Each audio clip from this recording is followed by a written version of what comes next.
પ્રકરણ 4 ડાયરી, અને તે પણ હું લખું? નવાઈની વાત લાગે છે મને ખુદને. લોગબુક પણ ભાગ્યે જ લખી હશે. નોટોમાં પણ સહી કરવાની આળસ આવતી. આચાર્ય થયા પછી ભાગ્યે જ કામ સિવાય પેન ખોલી હશે. આવો હું ડાયરી લખવા બેઠો છું. ખુદ ઈશ્વર પણ આ વાત ન માને. સાચી વાત છે. દવે સાહેબની સ્મૃતિ આવી જ હતી. કિશોરને વિચાર આવ્યો. તે નોટબુકોમાં સહી ભાગ્યે જ કરતા. મૂડમાં હોય ત્યારે જોયા તપાસ્યા વિના સહીઓ ઘસડી નાખતા. પણ વિચાર ખંખેરી તેણે ડાયરીમાં ફરી નજર નાખી. અને છતાં આ દુષ્કર કાર્ય કરવા હું બેઠો છું. જીવન પુસ્તકના પાના ઉથલતા જાય છે. તે પૂર્ણ થવાની તૈયારીમાં છે. ત્યારે ડાયરી લખવાની ઈચ્છા થાય છે. જીવન એવું ઝડપી અને આડી અવળી રેખા જેવું પસાર થયું છે કે ત્યારે નવરાશથી બેસીને કે ભૂલો પડી તે સુધારવાનો સમય પણ નથી મળ્યો. કદાચ મળ્યો હશે તો સુધારી નથી. ખ્યાલ નથી આવતો. મને કંઈ જ્યોતિન્દ્ર જેમ પૃથ્થકરણ કરવાની આદત નથી. જો કે તે મને હોવી જોઈએ. વિજ્ઞાન ગણિતના શિક્ષક તરીકે ધારું તો હું પૃથ્થકરણ કરી શકું તેવું મારું તર્કશુદ્ધ અને સૂત્રાત્મક મન હોવું જોઈએ. મને પોતાને હસવું આવે છે કે હું વિજ્ઞાન ગણિતનો શિક્ષક હતો ખરો? અરે, હું શિક્ષક પણ હતો ખરો? આજે આ પૃથ્થકરણ હું કરી શકું છું, પણ અત્યાર સુધી પૃથ્થકરણ કરવાની ટેવ જ ક્યાં હતી? કે ઈચ્છા ન હતી? ખ્યાલ નથી આવતો. મારે તો ડાયરી લખવા બેઠો છું જેથી કંઈક મન સ્પષ્ટ થાય માટે. શું હું એટલા માટે ડાયરી લખવા બેઠો છું? મન સ્પષ્ટ કરવા? મને લાગે છે કે તે માટે લખવાની મહેનત કરું તેવો હું નથી. મન સ્પષ્ટ કરવાની કડાકૂડમાં પડું તેવો હું છું જ નહીં. જ્યોતિન્દ્રના શબ્દોમાં કહું તો હું ઉમરાવશાહી યુગનો માણસ છું. આ બે ફકરામાં જ્યોતિન્દ્ર 2 વાર યાદ આવી ગયો. કેમ યાદ આવે છે તે? આજે તે સાથે હોત તો આ ડાયરી લખવાની માથાકૂટ કરવી ન પડત. તેને એક પછી એક પ્રશ્ન પૂછતો જાત અને તેની તીક્ષ્ણ બુદ્ધિ ધારદાર પૃથ્થકરણ શક્તિ પ્રશ્નોના નિકાલ કરતી જાત અને થોડી વારમાં તો તે સમાધાન કરી આપત. પણ માટે તો ડાયરી લખવા બેઠો છું.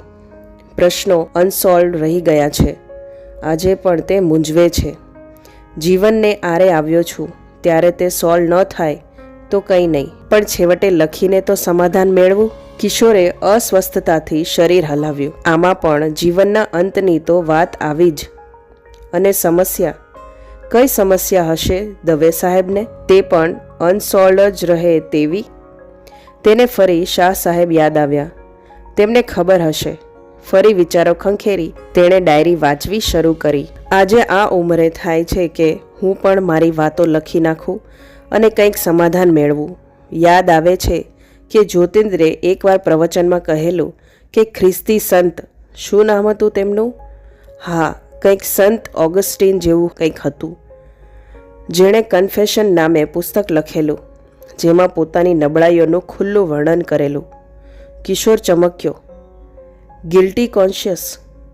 તેણે વધુ ધ્યાન કેન્દ્રિત કર્યું. એવું જ કન્ફેશન હું પણ લખું એવો વિચાર આવે છે.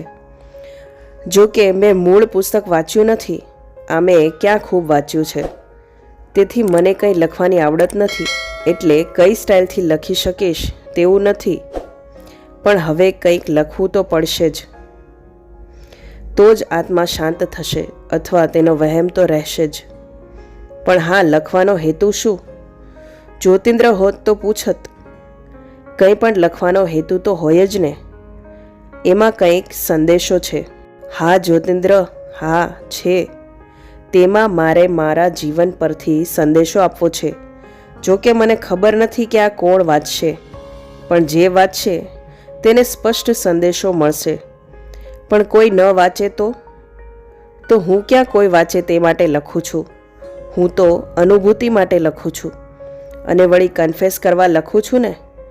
એક રીતે જોઈએ તો આ લખાણ કચરાપેટીની ગરજ સારશે. મનનો કચરો તેમાં ફેંકી સ્વસ્થ થવા પ્રયત્ન કરીશ. મને લાગે છે કે હું ખોટું લંબાણ કરું છું. શું ખચકાતો હોઈશ સત્ય પ્રકટ કરવામાં? મનના ગુપ્ત છેડામાં એવું હોય પણ ખરું? શરમ આવતી હોય લખવામાં. જે હોય તે, પણ જેવું લખાણ તેવું લખવા મને મારું મન જ મજબૂર કરે છે. તેથી ખચકાટ કે ન ખચકાટ, પેને તો આગળ વધવું જ રહ્યું. તે અનિવાર્ય અનિષ્ટ ઘટના છે.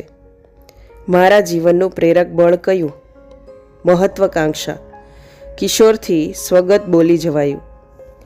મારા જીવનનું પ્રેરક બળ મારા પરિવારમાં કોઈ પણ આવેલા હશે તે કમ્પ્યુટરની ઝડપે કહી શકશે કે મહત્વાકાંક્ષા છે, અને તે સત્ય છે. મારા જીવનરૂપી એન્જિનની વરાળ છે. તેના દબાણથી જ આજીવન ટ્રેન ચાલી છે, અને માટે તો આ ડાયરી લખું છું ને, તે પણ કદાચ તેનો એક ભાગ હોય. મહત્વાકાંક્ષાને મેં શા માટે જીવન ધ્યેય બનાવ્યું હશે? મને લાગે છે કે હવે મારી વાત શરૂ થાય છે. મને યાદ આવે છે કે વર્ષો પહેલાં એક ઘટના બની. 3-4 વર્ષનો હોઈશ, સ્પષ્ટ યાદ નથી. ત્યારે શેરીમાં મને છોકરાઓએ માર્યો હતો અને હું રડતો રડતો ઘેર આવ્યો. તે દિવસે મારા બાપુજી ઘેર હતા. મારા પિતા તનસુખરાય કનૈયાલાલ દવે, ગામના અગ્રણી વકીલ, પ્રભાવશાળી. આજે હું છું તેવા જ ઊંચા ભરાવદાર શરીરવાળા, ફરફરતું ધોતિયું અને ઝભ્ભો પહેરી ફરતા. ગામની બજાર વચ્ચેથી થઈ ફરવા નીકળે ત્યારે તે જમાનામાં પણ સ્ત્રીઓ આડી આંખે તેમને જોવા તલસતી. ખૂબ દેખાવડા હતા. યુવાનો તેમની ફેશનની નકલ કરતા. બોલવામાં એક્કા, કોર્ટમાં દલીલની શરૂઆત કરે કે ન્યાયાધીશ સાચું જ માની લે અને તેમની તરફેણમાં ચુકાદો આપે. તેમની બુદ્ધિ પણ તીવ્ર અને સૌથી વધુ પ્રબળ તો તેમની ઈચ્છા શક્તિ. ધાર્યું કરે ત્યારે જ શાંત થાય. તેમની હું જબરદસ્ત વ્યક્તિ બનું તેવી ઈચ્છા. તેથી સમજણો થયો ત્યારથી જ મારામાં મહત્વાકાંક્ષાના બી રોપાતા હતા. તે દિવસે હું રડતો રડતો આવ્યો ત્યારે તે બેઠા હતા. મને બોલાવી રડવાનું કારણ પૂછ્યું. મેં માર ખાધાની વાત કરી. તે ગુસ્સે થઈ ગયા અને મારા ગાલ પર એક થપ્પડ મારી અને ગરજ્યા, કિરણ, આ શું? કોઈ મારે અને રડી પડાય? સામે થા, લડ, ચિત્ત કર તેને. આમ નમાલા જેમ શું રડે છે? આમ ઢીલો થઈશ તો તારી એક પણ ઈચ્છા કેમ પૂરી કરી શકીશ? મહત્વાકાંક્ષા આમ સિદ્ધ થાય? Get out. મારી પાસે ફરી કદી રડતો ન આવજે, નહીં તો મારી નાખીશ. હું તેમનું આ રૌદ્ર રૂપ જોઈ ઠરી જ ગયો હતો. રડવું અદૃશ્ય થઈ ગયું હતું અને શાંતિથી નાસી ગયો. તેમની એક તીવ્ર ઈચ્છા કે હું બધામાં આગળ રહું, પણ મારે કહેવું જોઈએ કે તેમનું આ વિશેનું મૂલ્યાંકન થોડું વધારે પડતું હતું. હું એવરેજ, સરાસરી છોકરો હતો. મારામાં કદી પણ વિશિષ્ટ બુદ્ધિ નથી રહી આજ સુધી. તેથી હું કદી પ્રથમ 5-10માં પાસ નથી થયો. મારા પિતાજી મારું પરિણામ જોઈ ધમ પછાડા કરે, પણ થાય શું? મારી મહેનત કરવાની તૈયારી ન હતી. કિરણ, આમ કેમ આગળ વધાશે તે પૂછતા. પણ બાપુજી, પણ ને બણ, સિદ્ધિ તો મેળવવી જ પડશે. મારો દીકરો સામાન્ય ન હોવો જોઈએ, તે ભારપૂર્વક કહેતા. તેમણે તુલના કરવા માંડી, પણ તેનું તો ઊંધું પરિણામ આવ્યું. મારામાં મહત્વાકાંક્ષા તો જાગૃત થઈ, પણ તે સખત મહેનત કરીને પૂર્ણ કરવામાં નહીં, પણ ઈર્ષ્યા કરવામાં પરિણમી. બીજાની સિદ્ધિ સહન કરવા કે તેની કદર કરવામાં ન લાગી, છતાં પાછળ રહેવામાં નાનપ લાગવા માંડી. તેમાંથી દંભ જન્મ્યો અને શોમેનશિપ જન્મી. હું હવે નવા દાવમાં આવ્યો, શ્રેષ્ઠ દેખાવાનો પ્રયત્ન કરવો. મેં અભ્યાસ સિવાયના ક્ષેત્રો શોધવા માંડ્યા. રમતગમત સરળ હતી. મેં રમવાનું શરૂ કર્યું, પણ મારામાંનું એવરેજપણું તે ત્યાં પણ નડ્યું. પણ મેં રમતમાં શ્રેષ્ઠત્વ બતાવવાને બદલે સ્ટાઇલનો આશરો લીધો. ક્રિકેટ કે ટેનિસ જેવી રમતોમાં નાટકીય ઢબે રમવા લાગ્યો. કેચ આવે ત્યારે તે કરવાને બદલે કૂદકા, ડાઈવ વગેરે મારું અને જાણે ખૂબ પ્રયત્ન કરતો હોઉં તેવું દેખાડવા લાગ્યો. મારા જેવા એવરેજ વિદ્યાર્થી, જેમની સંખ્યા ઘણી હતી, માં હું પ્રિય બનવા લાગ્યો અને મારી રમત જોવા બધા અચૂક આવવા લાગ્યા. મારા શિક્ષકો તો સમજતા જ કે મારામાં ખાસ આવડત ન હતી, પણ મારી લોકપ્રિયતાને કારણે મને ટીમમાં રાખવાની મજબૂરી હતી. એકવાર ન રાખ્યો તો બહુમતીએ રમતનો બહિષ્કાર કર્યો, તેથી પરાણે પણ રાખતા. રમતમાં પણ હું જે અણઆવડતવાળો હોય તેને પ્રોત્સાહન આપવાનો ડોળ કરી તેને જીતી લેતો. કેપ્ટન અને બીજા વચ્ચે ભાગલા નીતિ અપનાવતો અને આ રીતે મારા સામાન્યપણાને છુપાવવાનો પ્રયત્ન કરતો. લઘુતા ગ્રંથિનો શિકાર બન્યો હશે. જ્યોતિન્દ્રને ખબર પડે તો કદાચ આમ કહે, સાચી વાત છે તારી. હું ધીમે ધીમે તેનો શિકાર બનતો જતો હતો. મેટ્રિકમાં માંડ સેકન્ડ ક્લાસ આવ્યો. પિતાજી ખૂબ ગુસ્સે થયા, પણ વળે શું? છતાં તેમણે મને વિજ્ઞાનમાં પ્રવેશ અપાવ્યો.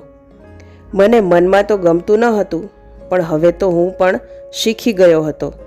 બહાર મેં આનંદ વ્યક્ત કર્યો અને ઇન્ટરમાં વધારે મહેનત કરી સારા ટકા મેળવીશ તેવું વચન આપ્યું અને હું કોલેજમાં દાખલ થયો. વિજ્ઞાન તો વધુ મહેનત માંગે, કરે કોણ? અને કરવા ઈચ્છું તો પણ બુદ્ધિ પ્રયત્ન કર્યો, પણ શક્ય ન બન્યું. પહેલે વર્ષે તો નાપાસ થયો. પિતાજીને બહાનું આપ્યું કે અસ્વસ્થ તબિયત છતાં પરીક્ષા આપી હતી, તેથી આમ બન્યું. બીજે વર્ષ થર્ડ ક્લાસમાં પાસ થયો, તેથી ડૉક્ટર કે ઇજનેર બનવામાં પિતાજીના સ્વપ્ન રોળાઈ ગયા અને ધૂંધવાતે મને તેમણે BScમાં દાખલ કર્યો. મારી નાની બહેન કીર્તિદા ભણવામાં તેજસ્વી નીવડી હતી, તેથી હવે પિતાજી મારા પર ધ્યાન આપવાને બદલે તેના પર ધ્યાન આપવા લાગ્યા હતા. તું તારી મહત્વાકાંક્ષા પૂરી નહીં કરી શકે, એક વખત તે ગુસ્સામાં બોલેલા. ત્યારે બાપુજી, તમે મને આગળ વધેલો જોશો ત્યારે ખબર પડશે, કહી મેં તેમને શાંત કરેલા. મને પણ કીર્તિદા આગળ વધે અને હું પાછળ રહું તે પસંદ ન હતું. મેં કોલેજમાં પરિચયો વધાર્યા, નાટકીયપણું વધાર્યું અને વધારે લોકપ્રિય થવા પ્રયાસ કર્યો. જનરલ સેક્રેટરીની ચૂંટણીમાં ઊભો રહ્યો અને જીત્યો. સામાન્ય પરિણામનો દોષ આ પરિણામ દ્વારા ઢાંક્યો. મારી એક મહત્વાકાંક્ષા પૂરી થઈ. આ સફળતાથી મારામાં પણ મહત્વાકાંક્ષાનું વૃક્ષ ઉગવા લાગ્યું. મારા એવરેજપણાને ઢાંકવા સતત પ્રયત્નશીલ થવા લાગ્યો. મારું એક નવું જ સ્વરૂપ ઘડાવા લાગ્યું.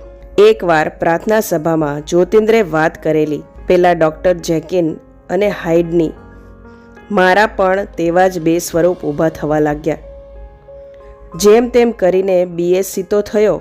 હવે પિતાજીએ લો કાયદો કરવા સમજાવ્યો, પણ તે માટેની બુદ્ધિ ક્યાંથી કાઢવી? એટલે મેં ચૂપચાપ નોકરી શોધવા માંડી. જુદી જુદી કંપનીઓમાં પિતાજીએ પોતાની લાગવગનો ઉપયોગ કરવા માંડ્યો, પણ ઇન્ટરવ્યૂમાં સતત નિષ્ફળ જવા લાગ્યો. નિરાશા મને ઘેરવા લાગી. મારું મન ધૂંધવાવા લાગ્યું, પણ કરવું શું? ત્યાં ગામની D.N. મિશ્રા હાઈસ્કૂલમાં શિક્ષકની જગ્યા ખાલી પડી. પિતાએ ખૂબ વગ વાપરી અને મને ઇન્ટરવ્યૂમાં સફળ કરાવ્યો. એટલે અનેક મોટી જગ્યાઓ ઈચ્છવા છતાં સફળ ન થયેલો હું ત્યાં જોડાયો. મને ત્યાં જવાની જરા પણ ઈચ્છા ન હતી, પણ બીજો ઉપાય ન હતો, તેથી એ શાળામાં દાખલ થયો. તો ચાલો ત્યારે ફરીથી મળીશું આગળના પ્રકરણ સાથે. ત્યાં સુધી બાય.